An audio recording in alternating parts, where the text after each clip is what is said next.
Betul main tak?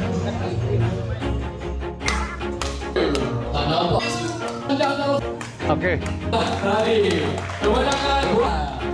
Pada seluruh penduduk kampung Tepung Mufrad, terimalah dewan ini sebagai tanda kasih sayang dan kenangan Niki kepada semua.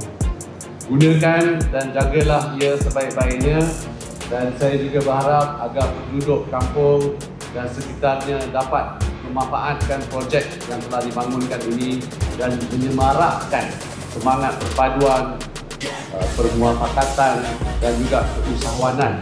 Jadi dengan lafaz Bismillahirrahmanirrahim, saya merastikan Dewan Serbaguna Terbuka Masjid Kampung Tepung Mufrad. Sekian, terima kasih.